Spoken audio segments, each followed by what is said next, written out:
कक्षा 12 गणित अध्याय फर्स्ट संबंध एवं फलन के अंतर्गत प्रश्नावली 1.1 में संबंधों के प्रकार से संबंधित प्रश्न है, जिन्हें हल करने के लिए संबंधों के प्रकार का ज्ञान होना अति आवश्यक है। इन प्रश्नों को हल करने के लिए यदि आप लोग इनके प्रकार सीख गए तो प्रश्नावली के सभी प्रश्न आसानी से हल किए जा सकते हैं। तो देखिए, संबंधों के प्रकारों में नंबर 1 आता है रिक्त संबंध। रिक्त संबंध देखें भैया क्या होता है, किसी समुच्चय ए पर परिभाषित संबंध आर रिक्त संबंध कहलाता है यदि ए का कोई भी अवयव ए के किसी अवयव से संबंधित ना हो, अर्थात जो रिलेशन हो आर बराबर उसमें कोई भी अवयव ना हो, अर्थात फाई हो। ये लिखा है फाई। देखें, जैसे उदाहरण में देखें, ये एक प्रश्न है एनसीईआरटी का, एग्जाम्पल है फर्स्ट। मान लीजिए ए किसी बालकों के स्कूल के सभी विद्यार्थियों का समुच्चय है। दिखाइए कि आर बराबर, ये रिलेशन आर बराबर नीचे दिया गया है, A comma B such that A B की बहन है, एक रिक्त संबंध है। ये दिखाना है कि आर एक रिक्त संबंध है। यहाँ पर देखें भैया, ये जो दिया गया है, मान लीजिए कि ए किसी बालकों के स्कूल के सभी विद्यार्थियों का समुच्चय है। जो विद्यालय है, स्कूल है, उसमें भैया सभी विद्यार्थी जो क्या हैं, बालक हैं। और यहाँ पर रिलेशन में दिया गया है ए बी की बहन है। अगर इस स्कूल से कोई भी दो विद्यार्थी लिए जाएं, ए और बी, तो ए बी की बहन नहीं हो सकती है, क्योंकि स्कूल में सभी जो है बालक हैं। इसलिए ये जो आर रिलेशन दिया हुआ है, ये एक रिक्त समुच्चय को परिभाषित करता है। अर्थात एक ऐसा रिलेशन हो जिसमें कोई भी अवयव ना हो, तो वो रिक्त संबंध कहलाता है। तो यहाँ पर देखें, इस रिलेशन में कोई भी अवयव नहीं आ रहा है, इसलिए यह रिक्त संबंध है। ये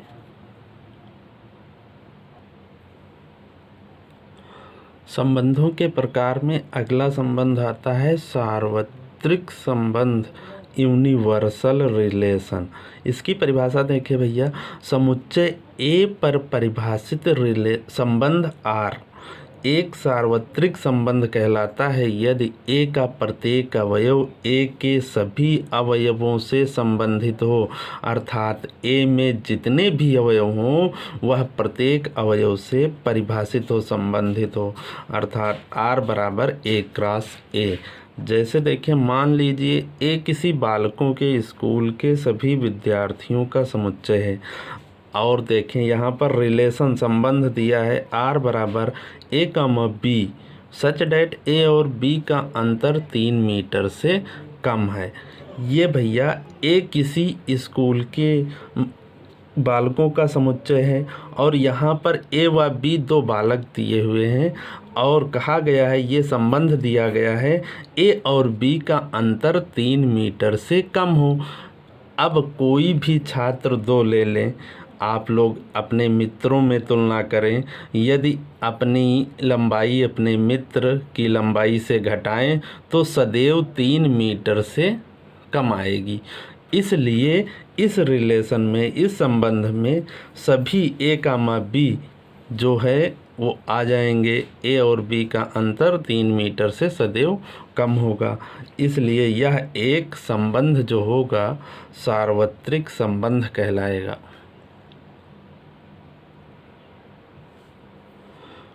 कभी कभी रिक्त एवं सार्वत्रिक संबंध को जो है तुच्छ संबंध भी कहते हैं, तुच्छ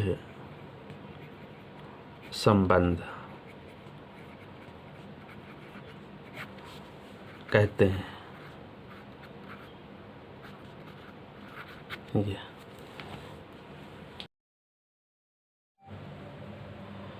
नंबर 3 पे आता है भैया तुल्यता संबंध। इस प्रश्नावली के सभी प्रश्न इसी संबंध पर प्रश्न हल होंगे। कोई भी संबंध तुल्यता संबंध तब कहलाता है जब वह स्वतुल्य, सममित और संक्रामक हो। तो देखें, सबसे पहले देखें भैया स्वतुल्य संबंध क्या होता है।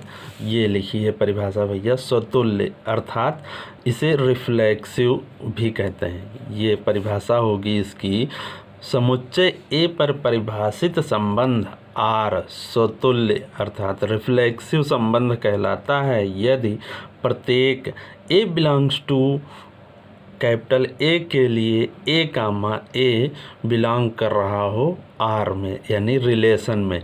जैसे देखें, जैसे ए कोई एक हमारा समुच्चय है, माना हमने ए बराबर ये समुच्चय 1 2 3 दिया हुआ है ये, और रिलेशन में मान लो ये दिया है 1 कामा 1 और ये 2 कामा 2 और 3 कामा 3 ये। अब यहाँ पर देखें ए कामा ए बिलोंग्स टू आर का अर्थ क्या है।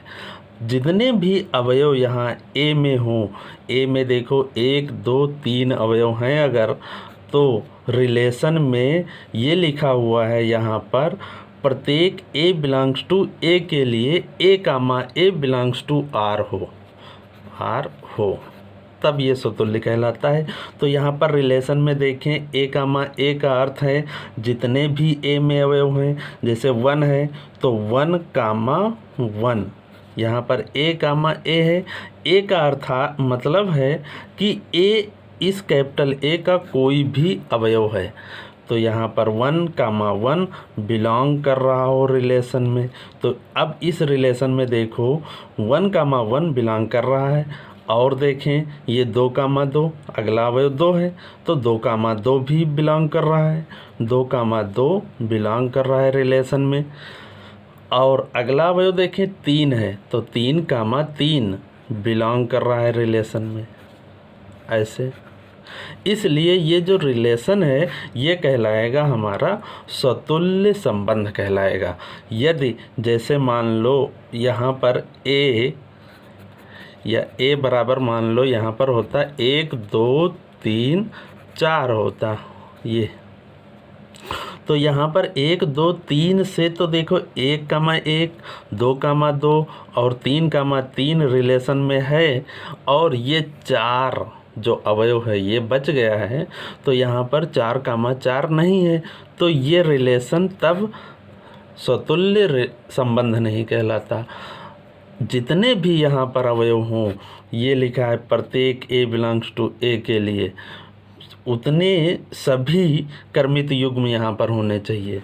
एक एग्जाम्पल और देखें इसका, जैसे मान लो ए बराबर यहाँ पर 1 2 5 है ऐसे, और कोई रिलेशन आर बराबर यहाँ पर एक कर्मित युग्मों के रूप में दिया होगा, ये 1 कामा 1 2 कामा 2 3 कामा 3 ये दिया गया है।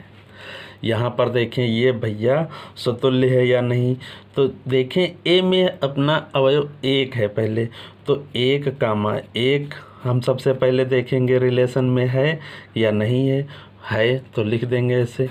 और 2 कामा 2 देखें, अगला अवयव 2 है तो 2 कामा 2 रिलेशन में है। अगला अवयव 5 है तो 5 कामा 5 ये देखें रिलेशन में नहीं है, तो लिखेंगे does not belongs to R. अतः लिख देंगे आर जो ये रिलेशन है अपना स्वतुल्य नहीं है, स्वतुल्य नहीं है, क्योंकि 5 comma 5 does not belongs to R यानी रिलेशन में नहीं है, ये यहाँ पर ए में बिलोंग कर रहा है। तो इन सब को ना लिखकर केवल एक ही जो देखेंगे जो नहीं होगा कर्मित युग्म, जैसे 5 वाला यहाँ पर नहीं है तो केवल हम लिखेंगे 5 comma 5 does not belongs to R, अतः ये स्वतुल्य संबंध नहीं है, ये सब नहीं लिखा जाता है। तो ये हो गया स्वतुल्य संबंध। अगला देखें, अगला संबंध तुल्यता के अंतर्गत सेकंड है सममित संबंध, सिमेट्रिक रिलेशन। सिमेट्रिक रिलेशन देखें भैया क्या होता है, समुच्चय ए पर परिभाषित संबंध आर सममित संबंध कहलाता है यदि प्रत्येक A1 A2 बिलोंग्स टू ए के लिए A1 A2 belongs to are तथा A2 A1 belongs to are हो। अर्थात परिभाषा के अंतर्गत आता है ये कि A1 और A2 ए के कोई दो समुच्चय हों, अवयव हों और A1 A2 बिलोंग कर रहा हो रिलेशन में, तथा इसका उल्टा यहाँ पर देखें A1 और A2 है तथा उसका उल्टा यानी व्युत्क्रम A2 A1 भी बिलोंग कर रहा हो रिलेशन में। जैसे देखें A में मान लिया 1 2 और 3 ये अवयव हैं और ये रिलेशन दिया हुआ है 1, 2, 2, 1, 3, 1 और 1, 3 ये रिलेशन दिया है। यहाँ पर देखें जैसे मान लो ये हमने क्रमित युग्म लिया 1, 2 बिलोंग्स टू आर, ये 1, 2 बिलोंग्स टू आर। ये A1 और A2 यहाँ पर 1 और 2 हैं। ये देखो 1 और 2 ये दोनों बिलोंग कर रहे हैं कहाँ से, ये अपने समुच्चय A से।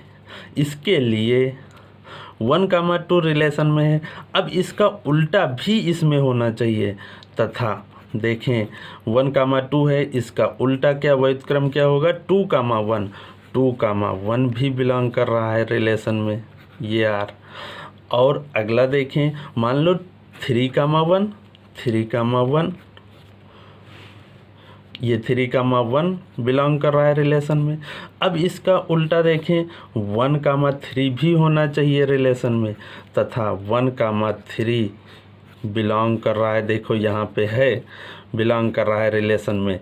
इसीलिए लिखा जाता है फॉर ऑल, ये फॉर ऑल का निशान है A1 A2 belongs to A1 A2 ये कोई दो अवयव हैं इसके के लिए ये परिभाषा लिख दी जाती है A1 A2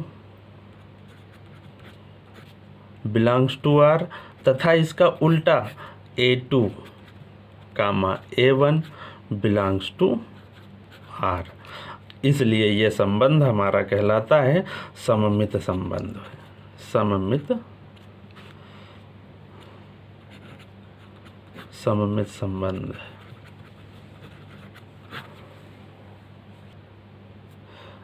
इसी परिभाषा पर आधारित एक और एग्जाम्पल देखें।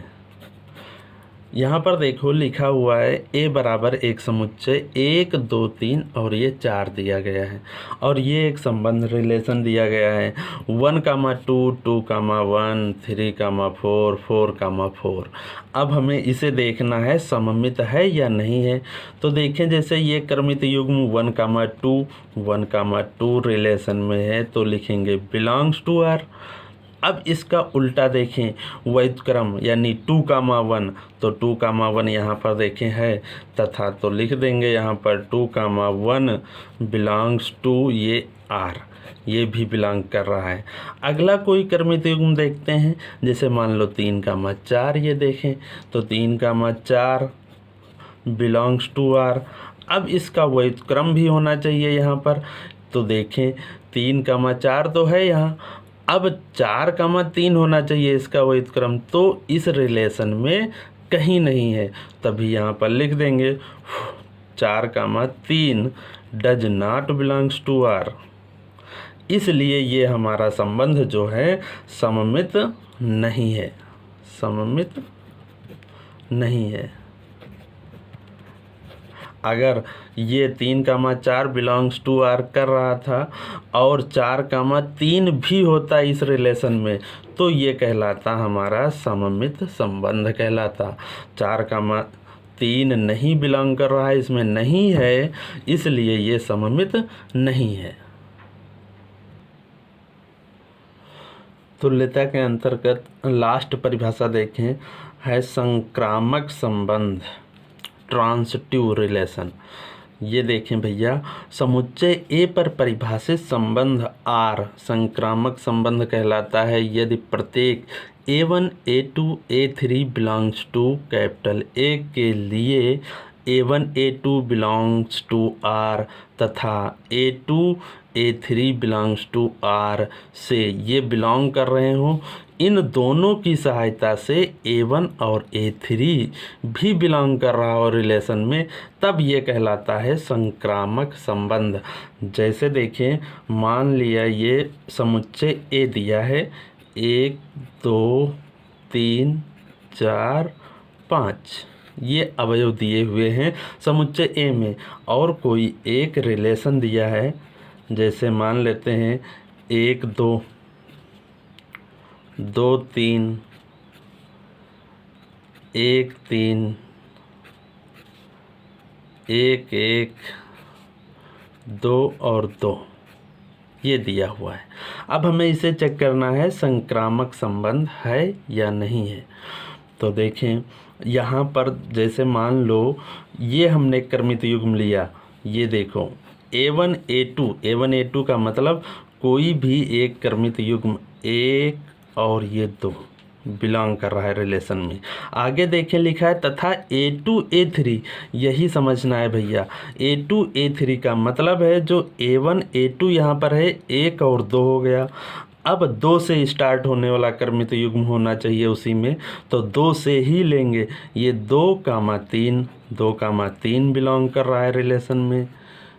आगे देखें परिभाषा के अंतर्गत लिखा है इन दोनों की सहायता से A1 और A3 बिलोंग कर रहा हो रिलेशन में। A1 क्या है, यहाँ पर हमारा A1 है 1, और A3 क्या है, A3 ये देखें भैया, ये A1 A2 हो गया और ये A2 A3 हो गया। A3 है हमारा 3, तो यानी कि 1,3 बिलोंग कर रहा हो रिलेशन में। देखें 1,3 बिलोंग कर रहा है रिलेशन में, 1,3 बिलोंग कर रहा है रिलेशन में। मान लो ये ना अवयव होते तो ये हमारा क्या होता, संक्रामक संबंध कहलाता। एक बार इसे फिर एग्जाम्पल देखें। यहाँ पर ये जो लिखा है A1 A2, कोई भी हमने एक क्रमित युग्म लिया A1 A2 यानी कि 1,2 बिलोंग्स टू ये R। और आगे देखो A2 A3 यानी जो यहाँ पर अवयव हो उससे प्रारंभ होने वाला क्रमित युग्म हमने लिया 2,3 लिया, 2,3 बिलोंग्स टू R हो ये। अब आगे इन दोनों की सहायता से कह रहा है A1 और A3 बिलोंग कर रहा हो रिलेशन में। A1 का मतलब जो यहाँ प्रारंभ में ये 1 और A3 ये लास्ट में, यानी कि 1,3 बिलोंग कर रहा हो रिलेशन में, तो ये कहलाता है संक्रामक संबंध। ये तो एक छोटा सा एग्जाम्पल है, सवाल जब आएंगे तब काफ़ी चेक करना होगा, बड़े बड़े ये रिलेशन दिए होंगे। जैसे मान लो अगला A बराबर 1 एग्जाम्पल और देखें, A बराबर 1 2 3 4 5 ये दिया है, और रिलेशन R बराबर मान लो ये दिया है 1,2 2,3 4,4 5,4 मान लो ये दिया है। अब यहाँ पर देखें कोई भी क्रमित युग्म मान लो लेते हैं, हमने लिया 1,2 बिलोंग्स टू R। अब 2 से ही स्टार्ट होने वाला अगला क्रमित युग्म लेंगे तो ये आता है अगला 2,3 बिलोंग्स टू R। अब परिभाषा से ये फर्स्ट का लास्ट के साथ क्रमित युग्म होना चाहिए, यानी 1,3 भी इस रिलेशन में होना चाहिए, परंतु तो देखें क्या 1,3 इस रिलेशन में है, नहीं है, परंतु इसीलिए लिख देंगे 1,3 does not belongs to R।